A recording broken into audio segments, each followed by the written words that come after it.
لا إله إلا الله محمد رسول الله لا إله إلا الله محمد رسول الله لا إله إلا الله محمد رسول الله لا إله إلا الله محمد رسول الله.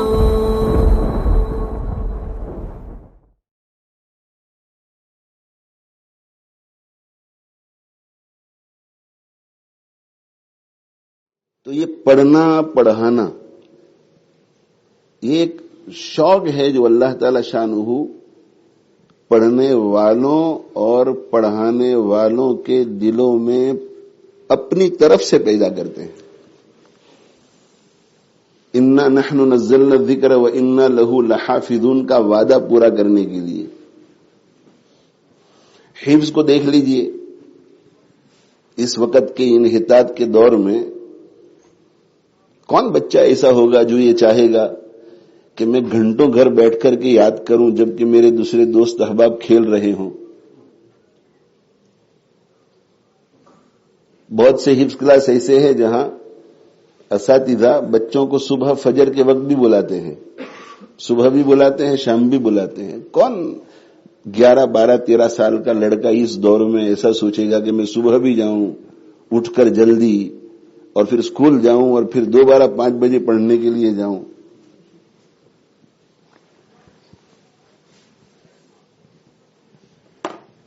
اور چونکہ ماڈرن دور میں ہم لوگ رہتے ہیں اس لیے بہت سے ماں باپ اپنی اولاد کو مشورہ بھی دیتے ہیں کہ بیٹا بہت مشکل ہے یہ کام، چھوڑ دو، رہنے دو، آگے GCSE کا زمانہ آئے گا، وہ بھی کرنا پڑے گا، یہ بھی کرنا پڑے گا، نہیں ہو سکے گا. ایسے ماں باپ تو اب رہے نہیں نا جو یہ کہے کہ GCSE کو حفظ کے لیے چھوڑ دو. اب زمانہ ایسا آ گیا کہ حفظ کو GCSE کے لیے چھوڑ دو. لیکن پھر بھی بچہ ہے کہ مصر ہے کہ نہیں میں حافظ بنوں گا. یہ شوق کون پیدا کر رہا ہے؟ اللہ جل جلالہ عم نوالہ پیدا کر رہے ہیں. ہمارے ائمہ کی کتنی عزت ہوتی ہے، کتنا ان کا احترام ہوتا ہے وہ ہم سب جانتے ہیں. ان کی تنخواہیں کیا ہوتی ہیں ہم سب جانتے ہیں. یہ مدرسے میں پڑھنے والے بچے بھی جانتے ہیں جو فل ٹائم مدرسوں میں جاتے ہیں اور ذہن میں ایک بات بنا لیتے ہیں کہ مجھے پڑھنا ہے اور پڑھنے کے بعد فل ٹائم یہی کام کرنا ہے، وظائف نبوت کو لے کر زندگی گزارنی ہے. یتلو علیہم آیاتہ ویزکیہم ویعلمہم الکتاب والحکمہ. دوسرا کوئی کام نہیں کرنا ہے. مسجد میں امامت کرانی ہے، بچوں کو پڑھانا ہے، کسی دارالعلوم میں موقع مل جائے تو کتاب پڑھانی ہے. میرا اوڑھنا بچھونا یہی رہے گا. وہ بچہ جانتا ہے کہ تنخواہ کیا ملے گی. اس وقت کی مہنگائی کے دور میں کن کن مشکلات سے گزرنا پڑے گا، لیکن ہے بچہ کہ جا رہا ہے مدرسے میں، اسکول میں بھی بہت اچھا جا رہا ہے، مکتب میں بھی بہت اچھا جا رہا ہے. لوگ مشورہ دیتے ہیں کہ آپ کالج جاؤ، یونیورسٹی جاؤ، کوئی ڈگری کر لو. مولوی بن کر کیا کریں گے؟ لیکن بچہ ہے کہ وہ جم جاتا ہے کہ نہیں میں تو دارالعلوم ہی جاؤں گا، میں تو علم نبوت ہی پڑھوں گا، میں اسی خدمت میں زندگی گزارنا چاہتا ہوں.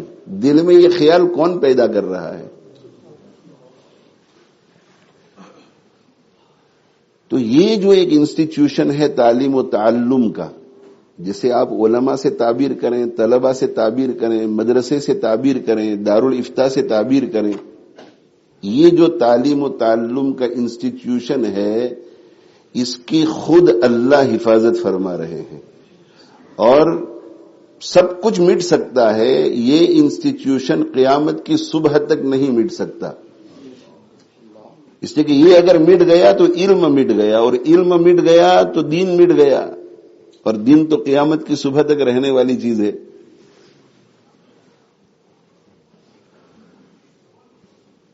ایک بڑے محدث گزرے ہیں ابو سلیمان الصعلوکی رحمہ اللہ تعالی، ان کے شاگرد ہیں ابو نصر الوائز رحمہ اللہ تعالی. وہ کہتے ہیں کہ ایک مرتبہ ہمارے استاد بیمار ہو گئے.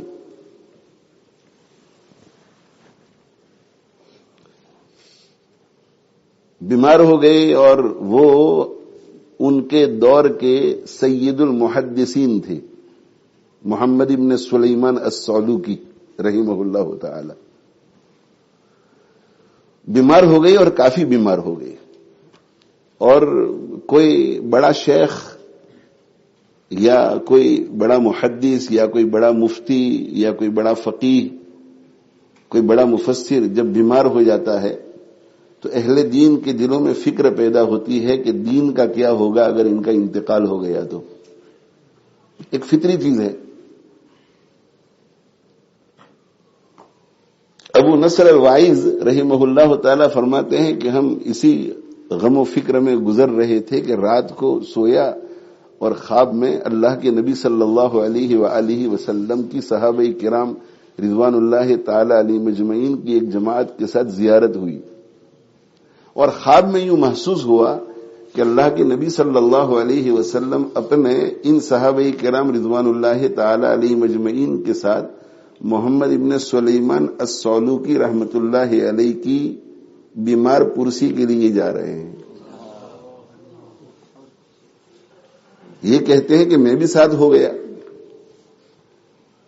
میرے تو استاد تھے، میں تو آتا جاتا تھا ان کے پاس، لیکن خواب میں ایسا خیال آیا کہ ایسا موقع مجھے کہاں ملے گا کہ استاد محترم ان کی عیادت کے لیے سید المرسلین صلی اللہ علیہ وسلم اہم صحابہ کرام رضوان اللہ تعالی علیہ مجمعین کی معیت میں جا رہے ہوں.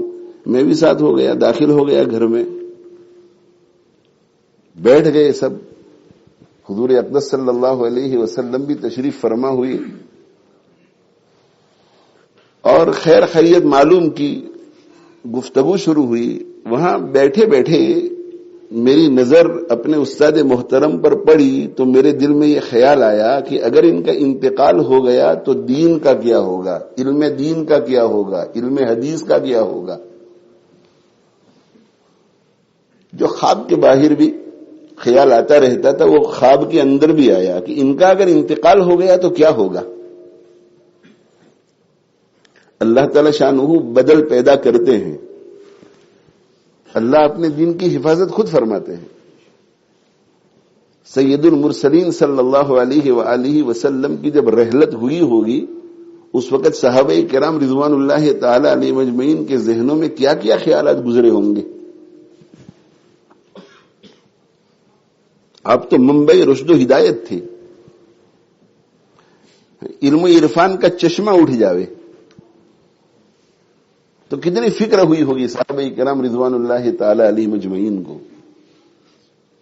تو ابو نصر الوائز رحمہ اللہ تعالی فرماتے ہیں کہ میرے دل سے ایسے خیالات گزر رہے تھے کہ اگر حضرت کا انتقال ہو جائے تو دین کا کیا ہوگا، علم دین کا کیا ہوگا، علم نبوت کا کیا ہوگا. ابو نصر الوائز فرماتے ہیں کہ بس ان خیالات میں ڈوبا ہوا تھا کہ اللہ کے نبی صلی اللہ علیہ وآلہ وسلم میری طرف متوجہ ہوئے اور فرمائے اے ابو نصر. میں متوجہ ہوا آپ صلی اللہ علیہ وسلم کی طرف. اے ابو نصر، میں متوجہ ہوا تو فرمایا لا تفکر فی ذالک، اس کی تو فکر مت کر، اس کی فکر تو مت کر. ان اللہ تعالی لا یضیع اصابتا انا سیدها. یہ جو جماعت ہے تعلیم و تعلم والی، علم سکھانے والی، علم سیکھنے والی، ان کا میں سردار ہوں، اور جس جماعت کا میں سردار ہوتا ہوں اللہ اس جماعت کو ضائع نہیں فرماتے. تو یہ جو جماعت ہے طلباء کی، علماء کی، پڑھنے والوں کی، پڑھانے والوں کی، یہ قیامت کی صبح تک باقی رہے گی. یہ طے شدہ امر ہے. اور جو ان کی قدر کرے گا، جو ان کا احترام کرے گا، جو ان کی خدمت کرے گا، جو ان کا خیال رکھے گا، جو ان کی دل میں محبت رکھے گا، ان کا حشر بھی قیامت کے دن ان کے ساتھ ہوگا. تو میں جو ہے یہ عرض کر رہا تھا کہ آج کی یہ نشست جو ہے اس کا تعلق علم نبوت سے ہے، اس کا تعلق علم حدیث سے ہے، اس کا تعلق حضرت صلی اللہ علیہ وآلہ وسلم کے فرامین سے ہے، اس کا تعلق اہل علم سے ہے. اس لیے یہ بڑی بابرکت مجلس ہے، اور ایسی بابرکت مجلس میں شرکت کی سعادت کا ملنا یہ صرف سعادت نہیں بلکہ بڑی سعادت ہے، یہ سعادت عظمی ہے. اس لیے اس پر جتنا شکر ادا کیا جائے کم ہے.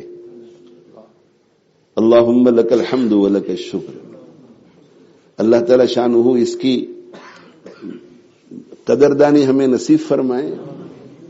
اور میرے بھائیوں، اپنے دلوں میں علم کی قدر پیدا کرو، اور اس غلط فہمی میں مت رہو کہ ہمارے دلوں میں علم کی قدر ہے، ہمارے دلوں میں علماء کی قدر ہے، ہمارے دلوں میں مدارس کی قدر ہے. اس غلط فہمی میں مت رہو. ہمارے دلوں میں کس کی قدر ہے؟ ان علماء کی قدر ہے جو مشہور ہیں، ان کی ہم قدر کرتے ہیں. انہیں ہم گھر لے جانے کے لیے تیار ہیں، اپنی گاڑیوں میں بٹھانے کے لیے تیار ہیں، انہیں ہدیے تحائف دینے کے لیے تیار ہیں.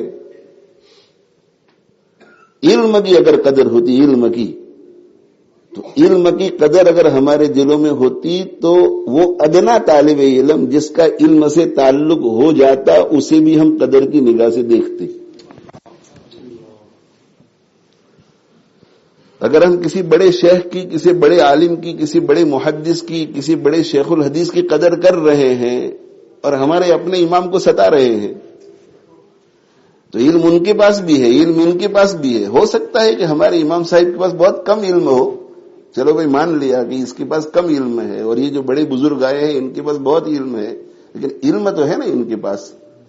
تو علم سے اگر محبت ہوتی تو ان سے زیادہ ہوتی، ان سے کم ہوتی، مگر محبت ان سے بھی ہوتی.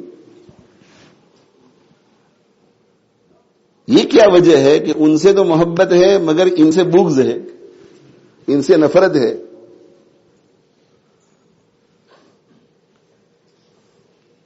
ہمیں علم سے محبت نہیں. یہ جو بزرگ آئے ہوئے ہیں نا، ہمیں ان کی شہرت سے محبت ہے.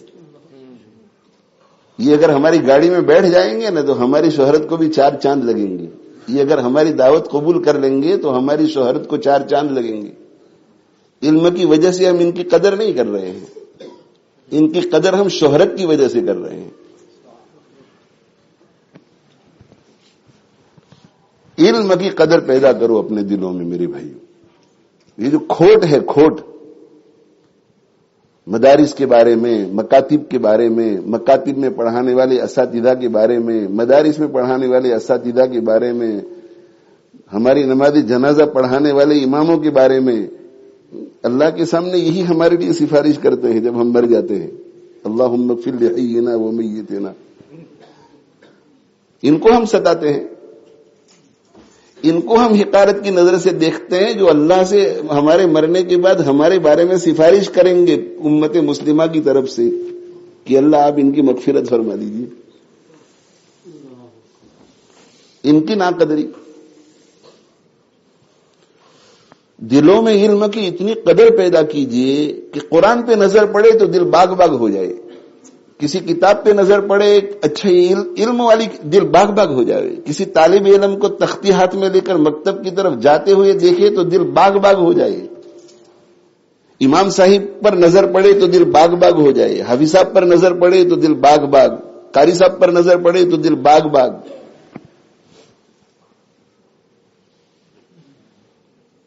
ہمارا تو حال یہ ہے کہ دنیا کے جتنے مسائل ہیں جو ہمارے پیدا کیے ہوئے ہیں ان کے ذمہ دار علماء کو قرار دیتے ہیں، اہل علم کو قرار دیتے ہیں.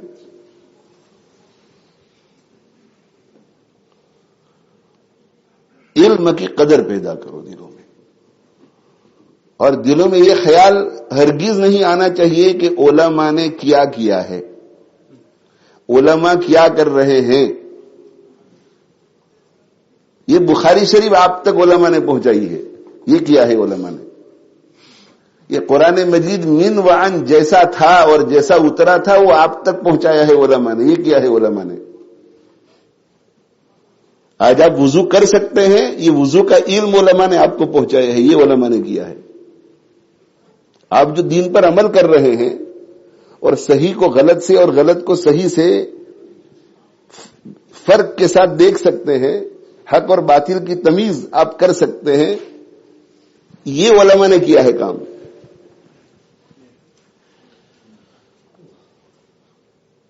اس لیے علماء کو حقارت کی نظر سے مت دیکھو، طلباء کو حقارت کی نظر سے مت دیکھو، مدارس کو حقارت کی نظر سے مت دیکھو. دلوں میں عظمت پیدا ہو کہ یہ لوگ دین کی حفاظت میں لگے ہوئے ہیں، یہ ہمارے آقا صلی اللہ علیہ وآلہ وسلم کے علوم کی حفاظت میں لگے ہوئے ہیں. علماء نے اتنی محنت کی، اتنی محنت کی، اتنی محنت کی، اتنی محنت کی، اتنی محنت کی کہ ہمارے آقا صلی اللہ علیہ وآلہ وسلم کی 23 سالہ نبوت کے دور کی جتنی ادائیں تھیں وہ 1400 سال سے زیادہ مدت گزرنے کے بعد بھی ساری کی ساری محفوظ رکھی. ہمارے آقا صلی اللہ علیہ وسلم کی ایک ادا ایسی نہیں ہے جو غائب ہونے دی انہوں نے. یہ کام تو اللہ نے کیا، مگر کروایا کس سے؟ ڈاکٹروں سے نہیں کروایا، انجینئروں سے نہیں کروایا، ممالک کے صدور اور وزرائے اعظم سے نہیں کروایا، ان چٹائیوں پر بیٹھنے والے علماء سے کروایا.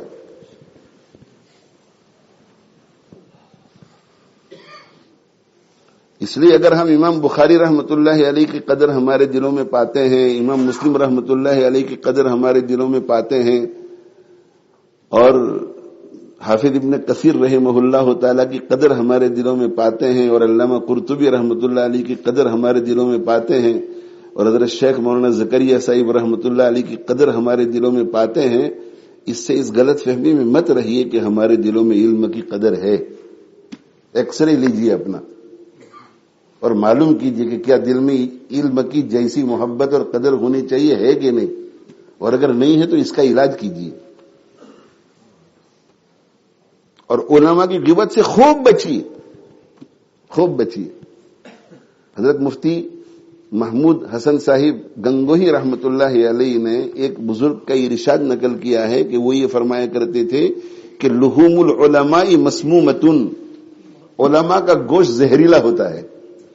اور حدیث شریف میں یہ کہا گیا ہے کہ جب کوئی کسی کی غیبت کرتا ہے تو ایسا ہی ہے جیسا کہ اس کا گوشت کھا رہا ہے.